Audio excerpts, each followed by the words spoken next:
Hello and good morning, good afternoon, good evening, depending on where you are in the world. Welcome to this session of inspiring conversations.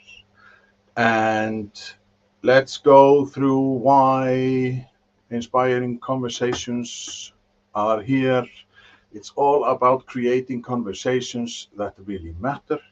We're diving into ways to connect deeply, break down barriers, and build moments that inspire trust and growth. Whether it's with your team at work or in your everyday chats, we will bring more positivity, realness, and impact into every conversation. So, my guest today, oh boy, have I got a treat for you. I have been waiting for so long to talk to this lady. She wrote a book, Shake the Dust Off Your Feet and Walk. And it's about faith, sobriety, self discovery, and healing. And it is when I met her, because I do these pre chats, and I was literally blown away. So this will be, and remember, just people take part, comment, and do ask questions because this will blow you away. So I will just open up the mic for my guest today, and that is Gina Economopoulos. Close, close. It's hot. Economopoulos. Thank you. This is just, Yeah. and you people say that our names in Iceland, they are difficult. Economopoulos. It's just too Yeah. many syllables. Like there are something, yeah, vocabulary, Yeah. vocal. Yeah. Well, thank you. Thank you. Thank you for having me. And it's a great joy finally to be with Yes. you on your show. It's Oh, amazing. God's good. So yes. glad to be here. So, yes. So you, as it says underneath your letters of the words in your name, you I are a know. author slash end of life doula. So Yes. you have like refresh my memory. A doula Okay. is we have to go start there. Okay, we'll start from there. A end of life doula. It's a it's a non medical practice. It's a holistic practice of being with those who are dying from this life to the next. It's being there present as a transition from here to there, being with the family, helping them. Sometimes I say, helping them pack their bags or, or just giving them that comfort and peace and knowing that it's okay. It's okay. And as well as the family, because it is a challenging time. Uh, it's just hard. It's not challenging. It's a hard time when you see one Uh, of your loved ones pass away. And so an end of life doula, we're we're like a separate service. It's a service that people may call me in to say, "Hey, what is your service and can you help us in this area?" And whatever it is, if I could do it, I definitely would be there present to bring that peace to that person, even but also maybe to the family, whatever they want, if they want that extra service. So So is that basically to come in and give support, comfort, and speak about the uninevitable yeah, end of life. un, Yes, it is. It's exactly what it is. It is. It's a yeah, support. It's comfort. It's whatever they want or seeking. Everybody's different. yeah, So I would go and assess, be there. If somebody calls me and say, my husband or somebody, my boyfriend is dying, can could you come? I will come, assess to see what they need. Some people may need me just sit by them, or while they go out and do something. Yeah, some may say, "Oh, can you pray with us?" Some, "Can you talk to them?" So I kind of follow their spirit and what they want. And first of all, if they're calling me, I know it's God calling me to be by their side. And then I go from there. And it could be just an hour, it could be a couple of days, whatever they need and whatever they want. And sometimes it's challenging because it's a challenging time for them. Some may have faith, some may not, and it doesn't matter. I mean, I have a faith, and it doesn't mean that they have my faith, but I just kind of share with them whatever questions uh, they ask. Is this a voluntarily, like, do you do this as a volunteer, or is it like, do you get some, It's a my, service. yeah, okay, It's an extra service. So if they, yeah, yes, there's yeah, always, it's a service. I get paid for it if they want to yeah, pay. But I mean, it's a passion.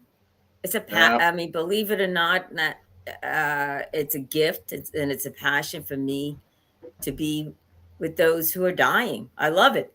I, I, yeah, it's just, God has given me that gift, whether it's to hold their hand, whether it's just to pray for them, whether it's just to sit in the corner in their room, or whether they share with them my experience or my hope, my love, yeah, yeah, and uh, because I do believe, we all. I mean, when we die here, we're gonna go somewhere. Hopefully, it's a peaceful place. I know it's a peaceful place. So, but hopefully, but everyone has their own kind of faith, yeah, peace, universe, whatever, God. It could be in any kind of religion, an afterlife, an eternal life. And so I try to give them that comfort yeah, before they take their last breaths, or sometimes it's just to be with the family because it's yeah, hard, because some of, people struggle with their faith at times during this time. They yeah, want their loved ones to stay on, to be alive. I mean, I've been there, and that's why I love it, because I've been on both. I've been there. Not to say I've been on both sides because I'm alive today, but yeah. yet No, you have not been. You have not been. Yeah, you've I've been not been on seeing the both light. sides. I have not seen the light. I've seen lights in different But ways, but not there. But I do believe yeah, that there is a but light coming. yeah, but because there is something more between, like, heaven and earth, Yeah, or whatever, or yeah, how we say, like, yeah. even though we don't believe in the same things, but there is something, and you just have to believe that you will be taken to another, or as you say, I love that quote, like, you will be Yeah, taken to a peaceful place, a and peaceful. and you live And forever as in we our know, hearts, like that. And that's exactly, exactly. And but today's society, everyone's afraid of death. They don't want to talk about death. Of course, they yeah, don't want to talk about dying. So when somebody gets in that kind of situation, and I'm talking more towards like those who know they're dying will call my service, but people die unexpectedly. And I mm, mean, I'm not there for them, but because it's just unexpected. But there are those who come to find out they're terminally ill. They have hospice. I'm not part of the hospice team. I'm like an extra, just an extra person if they would want to my service and to go there and be with them, be with the family, share with them, talk to them. Because also, I was a former nun, and I will tell that I'm a former Catholic nun. So sometimes I'll share what do you think? What do you feel? What do you believe? And this is how I feel, and this is what I believe, and this is what I've experienced. But and that yet that, I that won't force that on anyone. but that must also be when you get, like, the cancer. That is the worst. Like, when I was growing up, it was just like cancer was a death certificate, and Yeah, the biggest thing, why me? Why me? What have I done? I have been a faithful servant. I have been praying. I have been doing this. I am not a bully, or whatnot. And then, oh, sorry, I will give you cancer, or who, like, wherever you get it. Like, it's just, yeah, so you have to say, like, no, why, maybe this is a wrong approach. It's just, what have you Yeah. been doing in life? Like for me, it's just my legacy will be like my kids and my wife. They have a house they can sell and they can live, and I made with my wife. I have twins, and like it's just like you have to. I'm not saying Yeah. that I don't want to go now, but in 20 years or something, of course, because we want to be here forever, but Yeah. not 110 years. That, no, thank you. I will not. That is not something I aim for. But that is a common response. That's a healthy response. That's a natural response. I don't want to die. I don't want to die. I have a good life. Why is this happening to me? Did I do something bad? Why is God punishing me, or the universe, or whoever is punishing me? Uh, How come why me? Why me? And now, and that's a I mean, in my eyes, I'm not this. No, I'm no theologian, and I'm no whatever, uh, but I do believe that it's a totally a natural response. We're human. We have fears. We're living a good life. And then when you get that news or that bad news, it's like, oh, catastrophe comes. It's like, oh my God. But then, yet, of course, in today's world, there's such new medication, new procedures, new whatever to help that person, whether it's cancer or another illness, to prolong their life or to live a good life. And uh, by the time I get them, or I should say, if I'm asked for my service, what I try to do is the moments that they have is like I try to encourage them, or say, oh, or maybe even help them plan their wake or their funeral or their send off, or what would you like? What would you like to do right now? What's the best thing? I mean, or how do you want to be remembered? And I mean, but yet nobody's specific. I don't go in and say this is what I'm going to do. I try to follow the spirit. I try to follow, God's spirit in me, because maybe they don't want to talk about it. I don't want to talk about it. I don't believe I'm okay. For some reason I'm there. I don't say that, but for some reason I'm here by your mm, bedside, and I know who it's from, and I do to the best I can to bring that peace and that comfort, saying, no, it's okay. It's okay. I just shared for one experiences about, I guess, a year and a half ago. A girl called me and said, my boyfriend is dying, 50 years old. He lives right down the block. And he says, we heard about end of life doula. We looked you up. Could you come by? Sure. I love to come by. A welcoming. Come and see. Come and see. And I did. And I sat with him for about an hour, and we just talked, and he had questions. He was, he had a faith. Or by this time he had a faith, because he's been battling with cancer the last several years. He tried natural ways. He tried this way. And I just shared with him my my experience, or being a nun. Just mostly listening. You listen, you let them talk, and I'm sorry to. I mean, whatever it may yeah. be. I don't know what I said or what I did.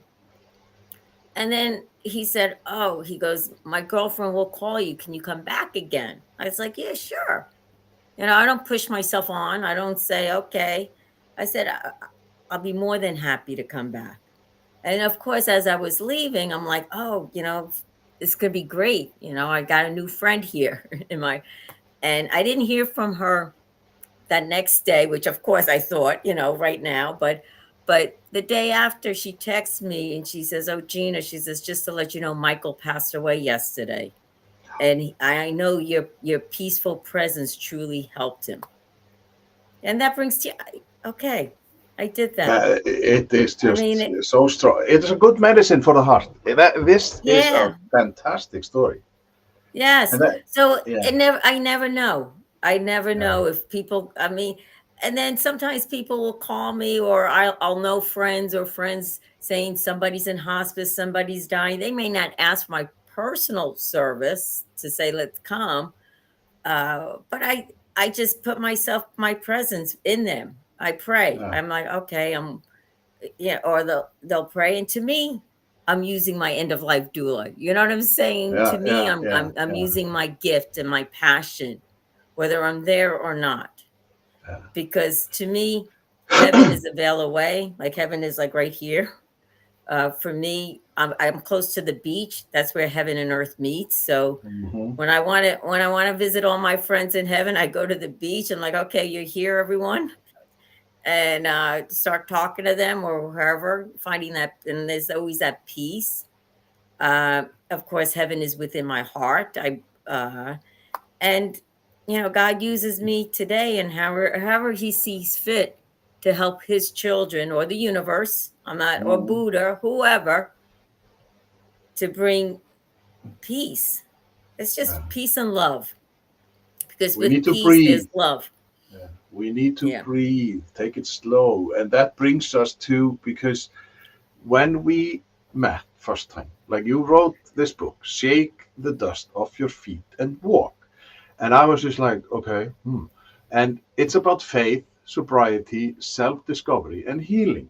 And then when we talked, you said, well, and you will go through your life, like you have to spend a little Yeah. bit of time of like that you were a nun, and then something happened, you walked out, and then you became an alcoholic. I was just like, whoa, no, what? No, yeah. Yeah. And your life, it is so interesting how, because I picture in my head that you are just, you will be there forever in the common. Yes. Oh, me too. So yeah.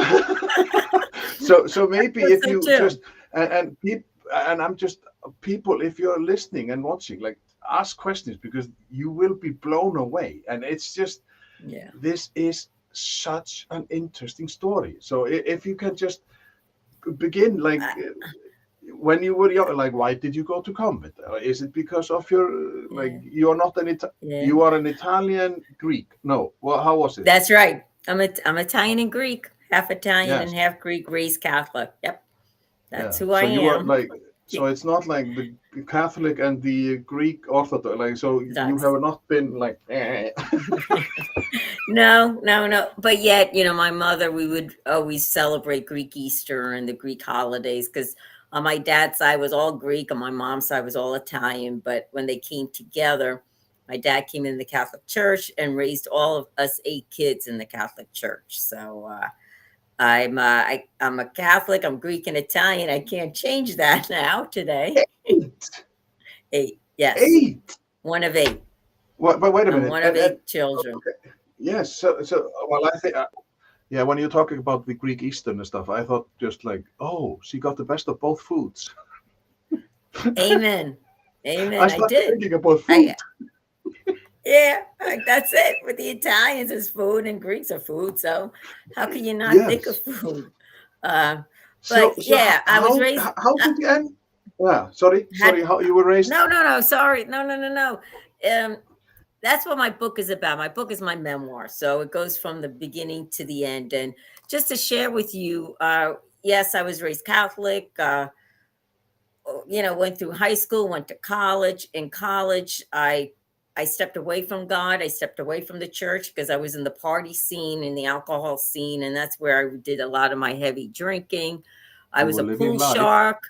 Yeah, living living life. life, living life, right? Doesn't every college student live life like that? I mean, for some reason, other people were studying. I didn't study. But anyhow, I mean, and I drank. I didn't realize I was drinking heavily. I was drinking from waking up in the morning, and because it was fun.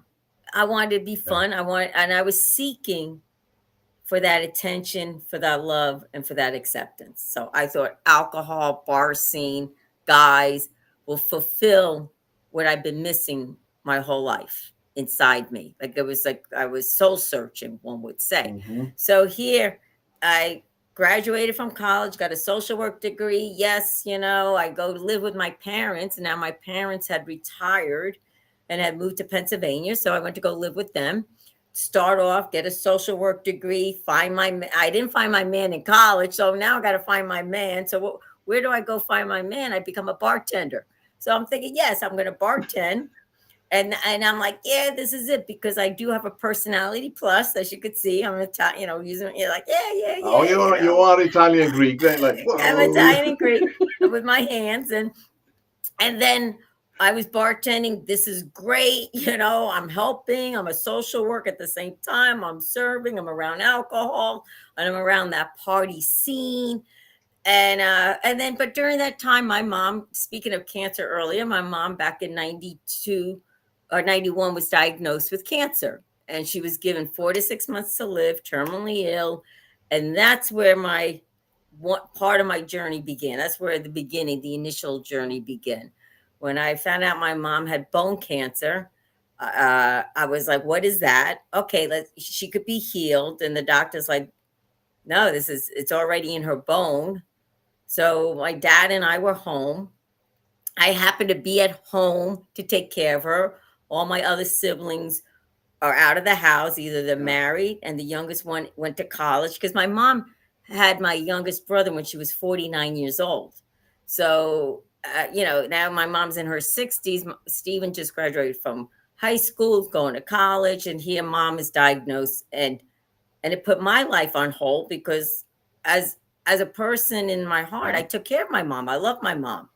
I wanted to be like my parents. I wanted to get married at the age of 18 and have like 8 kids by the time I turned 25. But that never happened. Yeah, I mean, that was because of just the unconditional love for my parents and my Yeah. family. I mean, granted, we had our difficulties, but to me, they were God, my parents. Yeah. Yeah. So here, mom dies. And that's where I was so angry, because I tried everything to keep her alive. I was like holding on.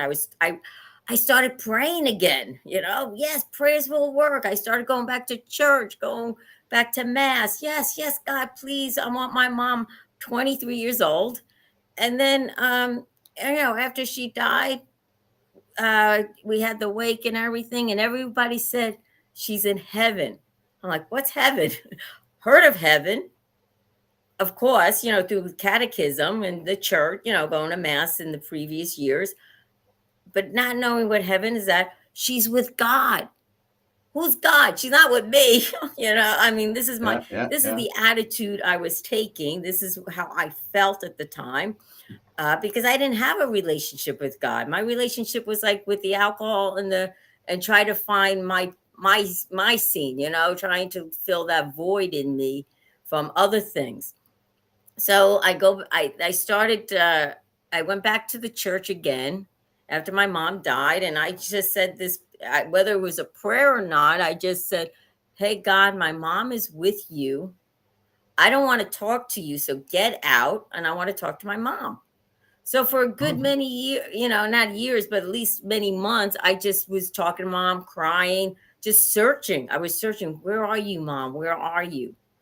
And I stopped bartending.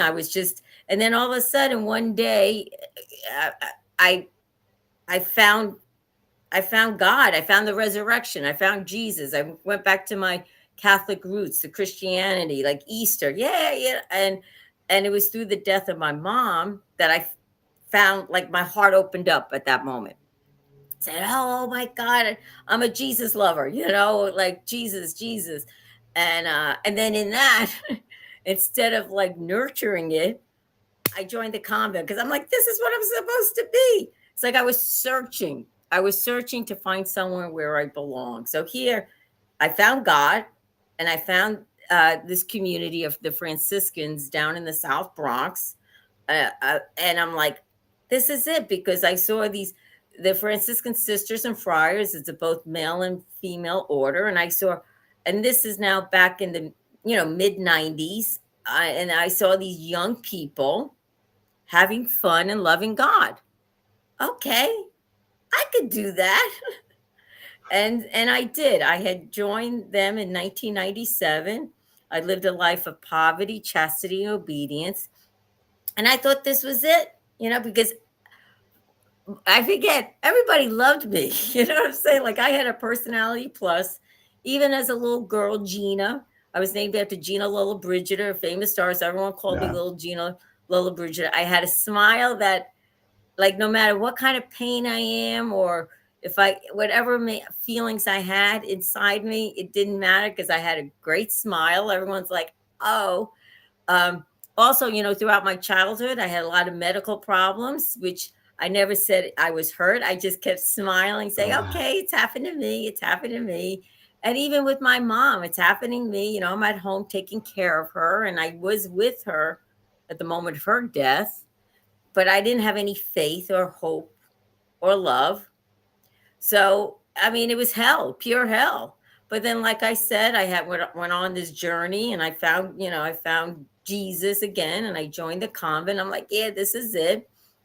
Once again, thinking it's the rest of my life because I made final vows, which meant a marriage. I married God, I married the church, and I married the community. In a sense, I gave my whole life up to them, gave up everything. And but then 12 years later, I get kicked out. I laugh about it now, but yeah, it's but what did your a father hard say? Like, journey. So, what did your dad say when you did? Was he proud or like because what he I do have to you say, was my that father. you must have been his little princess. I was. I was Yes, spoiled. I was spoiled. yes, I would have to say my dad was my greatest supporter throughout my whole life. Whatever I did, he supported me. Okay, if that's what you want to do. When things happened, he says, "Okay, a door closes, a new door opens." yeah, Um, I remember talking about my dad supporting me when I was looking for Jesus after my mom's death. I was invited to go over to a place in Croatia. It's a place called Medjugorje. It's a Blessed Mother allegedly appeared there, and it was in the midst of the war back in 1993. And yeah. everyone telling me, don't go, you can't go, you're gonna da, da, da." So I asked my dad. I said, Dad, what do you think? I would like to go on this pilgrimage. Never been across the pond.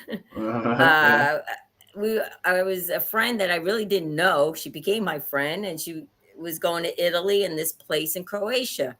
And as back then, like I said, it was a high time. There's a war, and so I said to my dad, I said, Dad, what do you think? My dad says, well, if God doesn't want you to go, he will not let you go, yeah, because we weren't quite sure if a flight was going to go from Italy to Croatia, etc. So to me, I was a blessing for my father to say, "Yeah, go." And when it comes to going to Croatia, if you're not meant to be, you're not meant to be.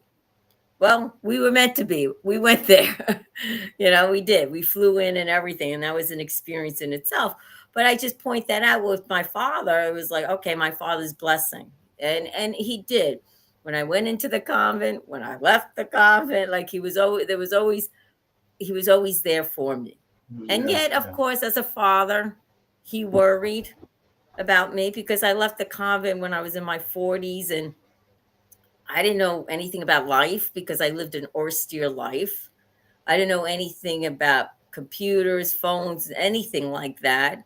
So he was concerned, he was worried. He did support me, not only emotionally and being there, but financially. He helped me get off because I didn't have anything when I left. I didn't have nothing, nothing. You knew I had nothing because I was broken. I was so Uh, broken from being in the convent, leaving the convent because they kicked me out. I was emotionally abused by the time I left.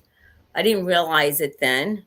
All I kept doing, I mean, I was in final vows. So when things were happening, I kept just pushing forward, trying to make it fit, make it fit, make it fit. Let me try to please everyone. But it got to a point in my last 2 years of being in religious life, I was shunned. I mean, it was horrific. It was a horrific time.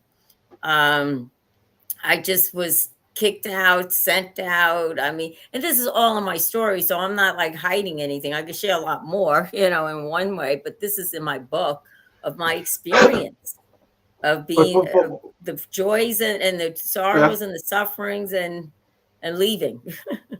I'm just thinking about what in Sound of Music. It's just like why, but why is it that when you are saying this, because the core of the teaching is forgiveness.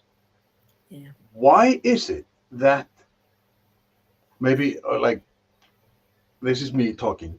Uh, why is it that people live by something and then sometimes they sound absolutely the worst people in the world, in the whole universe? And Mm. you are just thinking, because I am not a religious guy, but I believe, I come from Iceland, I believe in trolls and elves, Yeah. just whatever. But forgiveness, like, Yeah. what was it that the guy said? Forgive them because they don't know what they do, Yeah. isn't it? But so, Yeah. so how can it be that they, what was your crime? What was your sin that you were shunned and you were for 2 years, you said? Yeah. Almost 2 years. Yep. I was, And like, what was your crime? it's that's a good question because at that time, during that time, because there was a point where they set me aside. It was like three sisters, the three head sisters in order, and a priest who's the founder and who used to be my spiritual director. Their first thing was saying to me, "We need a break from you." Break from me. Here it's been almost like 10 years, put my blood, sweat, and tears. Everybody loved me once again, even though I had a habit on and a veil. Everybody loved Sister Regina, kind heart, being there, praying, compassionate, and but they needed a break from me. So from that moment forward, I was like, okay, what's next? And they wanted me to go get help because they said maybe something happened to me when I was a child. I was like, I didn't do any. And then during that time, and at the same time, see, now in hindsight, I look back that they were sick in a way. I can't explain it, but it was just back then, in hindsight, I there was jealousy. Some people said I was a threat to them because, like I share with you, personality plus. But I believe the person in charge had her own demons, her own Yeah. sickness within herself without realizing it, and just trying to cover it up, and trying to make things perfect or in their eyes and everything like that. And here I am, everybody loved me, everyone, didn't really care for her. And so, there was like, and I would get the brunt of it all. I would get the brunt. But at the same time, I really didn't know who I was. Yes, I was a sister at the time, but in my heart, I was struggling because I did wanted to leave several times throughout my religious life.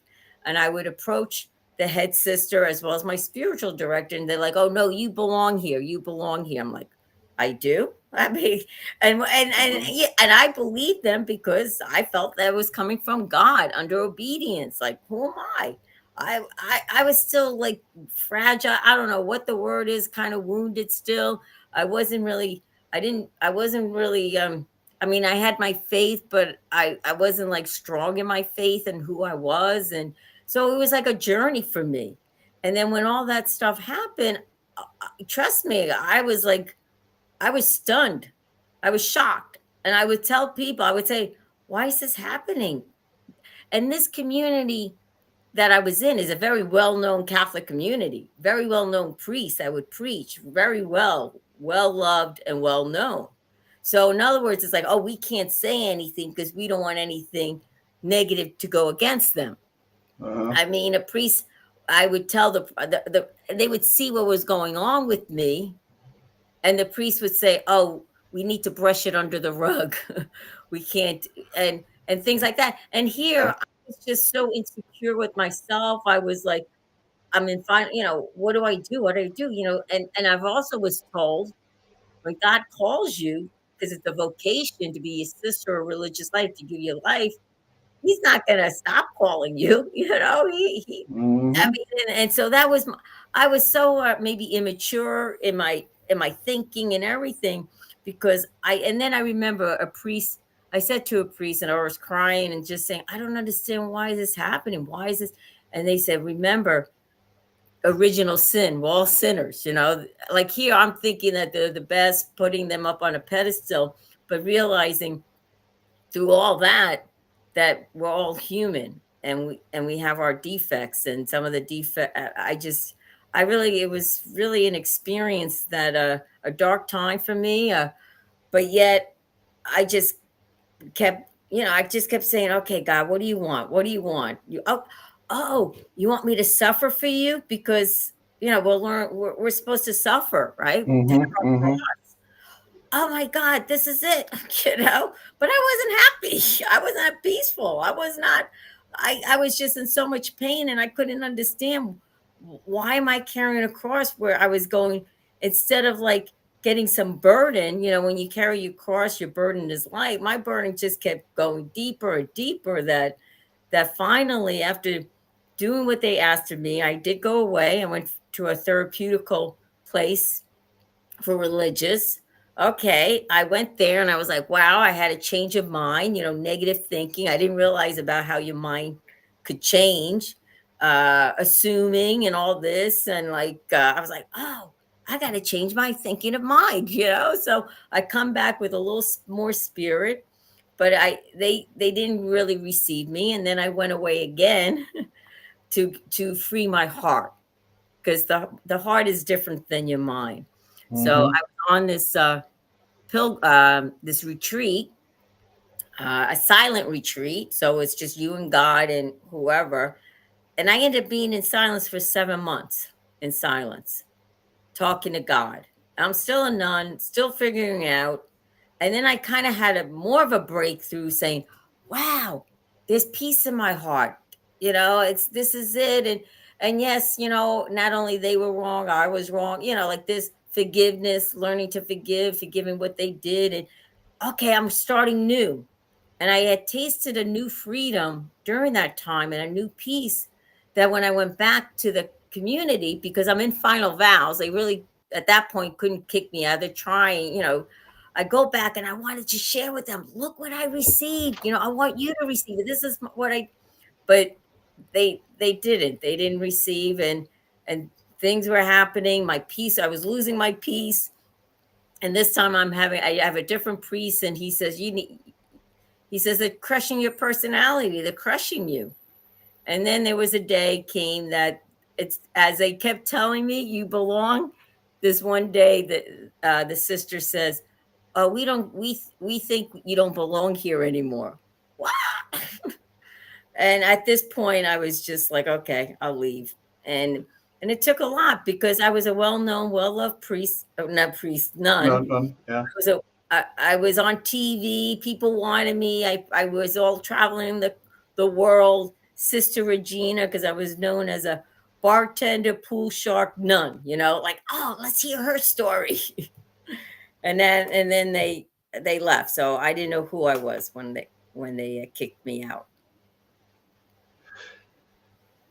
You were probably, you strike me as allowed. Like you have this personality where you, like, wherever you go, you will be noticed, and you are just because of your smile, because, and they, that disturbed them. And I can't not think about the in Sister Act, where the opera singer, like, she was always perky, and she was always loudest and stuff. It's just, Yeah. but that is, and that is maybe the thing. But you left the convent, and what? And then you stepped into the drinking again.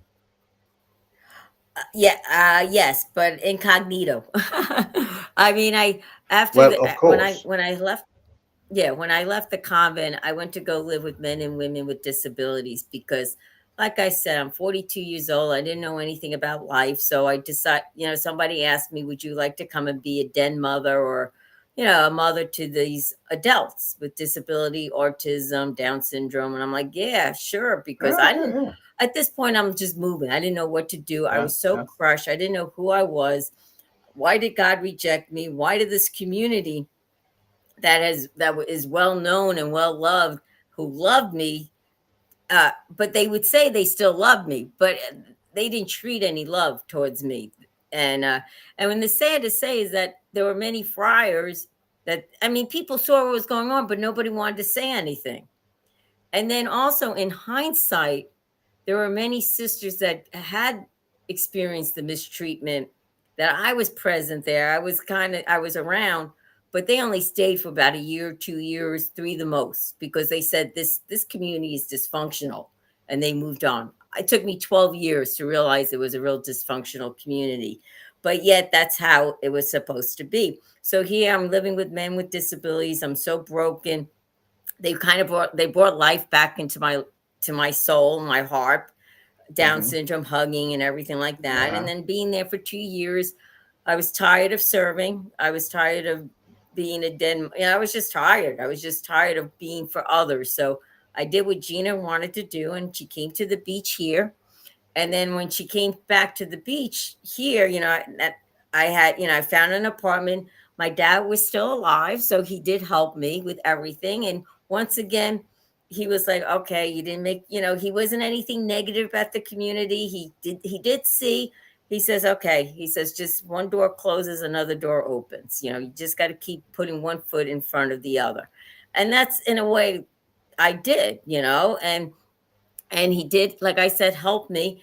And then I did get a job. I went back to bartending because I didn't know else what to do. I was a bartender, a nun, a sister, hands-on, compassionate, all that. And then I went back to bartending because I just was still like, what do I do? I'm a social worker. So went back to, and plus I'm back into my familiar environment. Yes, I was drinking, but never thinking that I was an alcoholic or anything like that. And so during one day bartending, I was fairly new at this place, and a guy came in, Danny, and and we fell in love. Like, I was like, okay, we dated. I'm like, oh my god, I'm here in my what 40s. I mean, by now I thought I would have a white picket fence, 8 kids, grandkids, but forget about Yeah. it. So I mean, so I met Danny, and then I come to find out that he's an alcoholic. And that's where the alcoholic disease came in, so to speak. Like, it was hiding Yeah. from me my whole life because I'm Gina, I'm a sister, and everything like that. So with him, I learned a lot. And that, I should say, I didn't really learn a lot, but I saw a lot. I went to Al Anon. It's a 12-step program for families Hmm. with alcohol, because he was Hmm. the one who told me. I saw him struggle. He had his own demons. So here I'm trying to help him, enabling him. He does find sobriety out in the West. And I'm like, okay, great. Wherever you find it, I'll go. Meanwhile, I did not know who I was really. I was just clinging on to him and helping him. And then, he came back to the Jersey Shore, got in his truck to go. We were going to move to Arizona, where he found sobriety, and great guy, when he's sober. And but yet, in Indianapolis, he was with his mom driving across country, and they got into a tragic car accident. His mom died. He burned up, and he survived. And so what does Gina do? I uproot myself and I go to Indiana to be with him in Indianapolis, where it happened. And I'm like, okay, all right, God, why me? Why again? But we got this. Danny's alive. He's still sober. We found the rooms of AA out there because he was going to the rooms of AA. But now that's where I realize an alcoholic, because what does an alcoholic do when they're in pain? They drink. We drink when we're in pain. And he picked up because of the pain of the accident, and he was burnt on half of his body. I kind of I picked up I would say in my emotional, saying, oh my god, how could you do this? You're supposed to, God, like this and this. I was just very angry, manipulating. I was like, giving up. I was like, God, why, right? We said that, why me, why this, why Yeah. that, and then we were engaged because I was still gonna go to marry him. We had a date set, but ultimately, I found him dead a month before our wedding day. He fell and he bumped his head, and that, I have to say, was I was flatline, beeline. I mean, I would like be, in the hospital, Uh-huh. Uh-huh. be. Uh-huh. That's exact. I was tired. I was tired. I was like, okay, no, why me? Forget about why me. I went into such a dark place, into a black hole. I Yeah, I mean, there was so much I just couldn't understand. I was alone. I came back to the Jersey Shore because I at this point I was like existing. Okay, I'll go back to my dad was still alive, and he kind of helped me, and he he felt bad. Everyone of course feels bad, and he was very concerned Yeah. for me, uh because at this point, like I said, I'm 45. I left the convent. I fell in love with an alcoholic. I was going to get married to an alcoholic, and then he died as an alcoholic. And it's like, so my on my dad's side, I mean, he was just always, he was there for me. And came back here. I got a job. I was just moving, just breathing. I know at nighttime I did not want to live. I totally did not want to live. I was in such a dark place that I would pray at night that I wouldn't wake up. And then I would wake up and I'd be like, oh crap, what do I'm up. It was so tough to get out of bed. I was in complicated grief for a couple of years. And then meanwhile, while I was back here, I somehow I had gone to an AA meeting, an open AA meeting, which I had been here and there before with Danny. I went to one, and then now I'm wondering, why did Danny die and these people were sober? Like, I always had like a mission in my head and mind, figuring it out. What was heaven for my mom? Why did Danny die? Yeah. What is this? And so I would go to these rooms and I would listen. And the first meeting I went to, I was crying, sitting in the back, and a gentleman came up to me, and it just so happens that he knew Danny. He heard about the tragedy and he was apologetic. And he invited me to come to another meeting, and I said, I'm not an alcoholic. He goes, no, just come. Just come. You could just say the desire not to pick up. It was right by the beach, right across from the beach at this club. I went to the new meeting because I had nowhere else to go. I had my family, you know, no one was living in New Jersey. My family's all spreads about, and I was just like, nobody really wanted to be around me because I was just in this real crying state of sorrow and Yeah. Yeah. loss. And so I would go to these meetings, and I would be like, you guys are the alcoholic. I was so angry. I was filled with fear, filled of, resentment. I couldn't understand, once again, like, why? Like back in the sisters, why is this happening to me? They're good people. Why did this happen to Danny? How come he didn't get sobriety? How come he couldn't live a life? And how come you do, the people in the rooms? And then as time went on, I started slowly listening. And then a friend of mine, like, I was doing this for 10 months. I'm a thick learner. I was going to these meetings for 10 months. I'm not an alcoholic. You guys are, blah, blah, blah.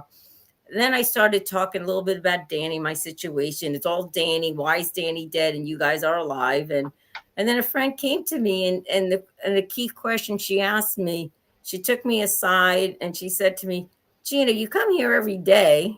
You say you're not an alcoholic, but what is your relationship with alcohol? Not me. Can't be me. I'm Gina. I'm Gina Economopoulos. I was a sister. But then, yet, in hindsight, like, everything was like a revelation of where, yes, was my best friend. Yes, I ran to the alcohol to run away from my pain, to run away from life, to build up a false identity. Yes, alcohol, was always there. Yes, even as a sister. I mean, I was in so much pain that I look back, the two places that I was safe at was in the chapel, and it was like at dinner with a beer or a wine, like, just to take away that numbness, to be in that numb state. So then on April 2nd, as I was thinking and praying and like and fighting it. No, not me. I'm not like those bums on the street. I'm not this person. I was never in jail. I never got a DUI. I mean, I drank when I did drink, I would drink a lot, but I wasn't really drinking at the time because I saw what drinking can do, because I saw what it did to Danny, and Yeah. something inside me said it's going to do for me. And so it was on April 2nd, 2015. I don't know what it came out. I said, "My name is Gina. I'm an alcoholic." And I was like, "Who the heck said that?" I mean, I laugh about it now. Trust me. Back then, I wasn't laughing because I'm like, "Oh my God, another thing in my life." You know what I mean? It's like one thing, but it turned out to be the best day of my life. And it's been 10 years. Over 10 Uh, years of being sober, and that another chapter of my book of in a sense of where that led me, one day yeah. at a time, and just being renewed, and getting God back in my life, and having a spiritual experience, and realizing, that was Danny's story, but that's not, his story led to my story, because that's what led me to the rooms. But my story is that I am an alcoholic. I can't drink. And if I take that one drink, I'll, I may not right away, but right now, today, Hmm. I'm living a life of freedom within. And in hindsight, as a child, I was looking for that freedom. Hmm. Yeah. I Yeah. was looking Yeah. for that love inside. My parents Yeah. gave it to me. I'm not knocking them that they didn't give it to me, but Gina wasn't giving it to Gina because of just all the circumstances of my life. I kept saying, "Poor me, look at me, health, everything, everything. Why am I not like my sisters? Why am I this or that?" And then it wasn't until the loss of Danny, my fiance, I was like, forget about it. I was like, give it to me. I'll suffer. I'll be a permanent on the cross. Yeah, and so, but the rooms had given me back my life. God has given me back my life, and today, I live a sober life of faith with God. I I still work my program, the tools of the program. I grow each day in my journey, every day, one day at a time, one breath at a time. And the best thing is now I'm learned and still learning how to live life on life's terms. So when news comes to me, the bad, the good, whatever comes to me, and sometimes news have come to me about health issues like that, I could react to it first being negative, but then I'm like, no, I'm not there Hmm. anymore. Hmm. Yeah. Yeah. I could switch over, or I have the tools. I can make a phone call, go to a meeting. I got something to like saying, no, you're not alone. Yeah. But Yeah. that brings So me, because like underneath our pictures, shake the dust, resilience, faith, and finding purpose. When you think about people who, like your story is unbelievable, and but there are probably many stories like that out there, but they don't get published or whatnot.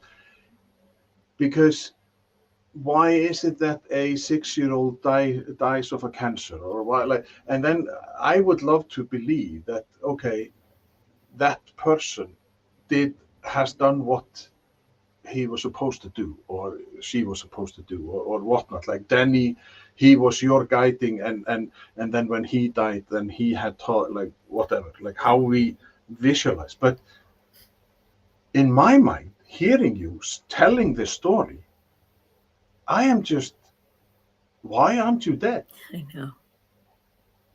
Like, where do you think your resilience comes from? Like, is it because you're Italian Greek, or is it because you are just this feisty little lady who just like, yeah, I can do this? I You know, you must have thought about it, because, like, yeah, I have, and I do think, I know it was God's grace through it all, like the footprints. I carried you, but I also contribute to my parents because of their love for me unconditionally, no matter what. Even though they did not know the pain I was experiencing, to me they were like my God that carried me through. To me, because they were always there, and I just really contribute because in hindsight, if I look back, if my parents were dysfunctional, maybe one was like this, I really don't know where I would be. I mean, I kept leaning on them, Yeah, even though yeah, I was so broken, and nobody really knew. Not even in my siblings really never knew I was broken because they saw me as this yeah, Gina. And they loved me and they yeah, carried me. And like I said, my parents really unconditional love, and I really do believe in hindsight, I just kept going for them. I kept moving forward, and then when God came, and then when I was a sister, one would think, okay, I'm a sister, like you said, I'm going to do this forever. And I have to say, the day that they told me to leave, that was the best day of my life in hindsight, because yeah. I just endured it. And the person I am today, if if I was this person 20 years ago when I entered that convent, I wouldn't put up with that crap. I would be like, no, no, Yeah, that's yeah, enough. That's enough. I just happen to be yeah, this soul, this victim soul, whatever. I put myself as a victim, like just to be taken advantage, vulnerability. Like I was just so vulnerable with everything. And I just was soaking up because, like I shared with you earlier, I was looking for that love and peace and acceptance outside the world, yeah. The outer thinking side. that's Yeah, going to fill up my inside. So yeah, here, fast forward, being in the rooms of AA, I'm like, oh my God, this is where I belong. This is where I belong. I mean, I am so grateful. Realizing of gratitude, goes a long way today. I was never grateful back then. I was like, poor me, poor me. I was a victim. I became a yeah, victim. And I thought that was the greatest thing, because when you're a victim, when you go, poor me, everyone gives you that attention, or they stay away from you because you're yeah, just so down. So I had both ends, and I just was so broken. And by the time I came into the rooms, I wasn't even broken. I was shattered. It was like, I'm done. Just throw me away. Just throw me yeah. away. But yet I do see it now. It was all God's grace for me to carry me through. And there's a saying in the rooms of AA, God did for me what I could not do for myself. And when I heard that, I was like, aha, that's the answer. God was doing for me what I could not do for myself throughout my life. Because you're right, I could have, should have been dead by now. So, Well, yes. At least how you tell the story was just like, what? I was like into the ocean long before, but because I don't think that you believe that we have been talking for an hour. We are on, oh my like, we have God. been talking for an hour. Oh, Yes. wow. Great. So in fact, like you just, this is, that's why it's, and uh, it's just Yeah. mental version Well, as, as, as, yeah. as Yeah. an option as to, so I Yes. just, Yeah. On Amazon. unbelievable story. Yeah. Yeah. Thank Amazon. you. Yeah. But, uh, like, because we have to, like, we have to go, and I would just, Okay. No before we problem. go, I just like, this is absolutely, your story is just, and as we are both just 29, wink wink, Week. so you have done so much, You're and breaking you up, have my friend. experienced so Yeah. much, and it's just, when I listen to it, it is just like, who am I to say, like, oh, I have, uh, uh, uh, did you hear what I said? Yeah. I think I You froze a broke little bit, up, didn't I? but I Or did agree you hear what everything I you said? said. Okay. I But agree. but it is this just like, when you hear your story, then who am I to say that my life is so? But we have to embrace our own stories. It Yeah. does not mean that we have to. My story is equally as important as your story. My feelings Amen. are the same as your stories, like your feelings. But so I'm just like hand on my heart, and you are just absolutely brilliant. It's just no wonder that I have Thank been you. waiting for this conversation all the time. So, but just to a Thank you. quick And the last, reminder, the next time is, yeah, sorry, no, go ahead. I'm good. you are Everything's on. great. Well, I'm just going. I, I'm just going to tell you the next Thursday I will, and she will be the first South American person Ooh. I will So I have talked to. So I am traveling.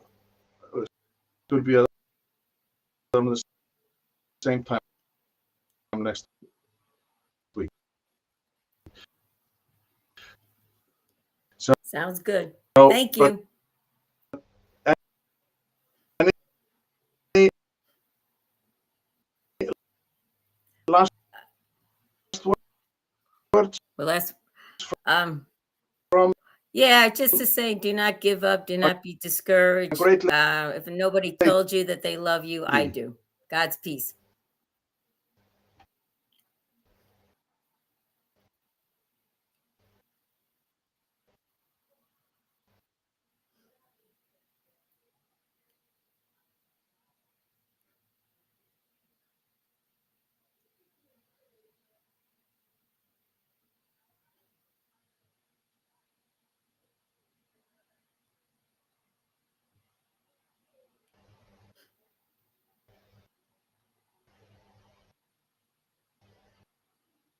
Are we back, Gina?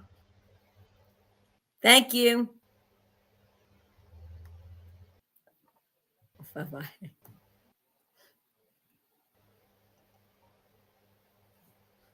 So there are problems with the connection, I think. Yes, there is something wrong. That's There is okay. something But are we all done definitely or are we wrong. still on? As always,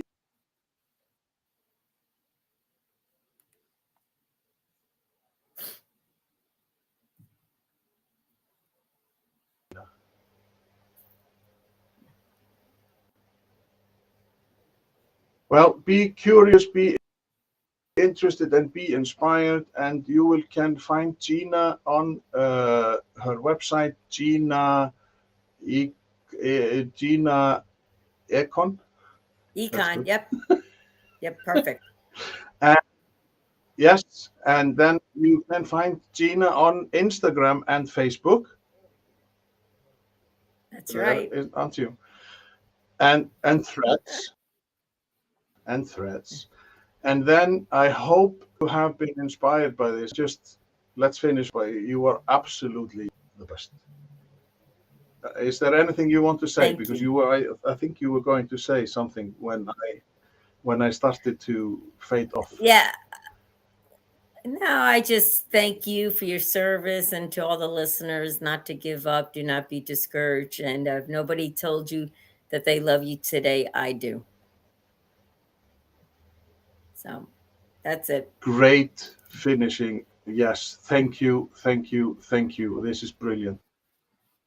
And sorry for the glitches.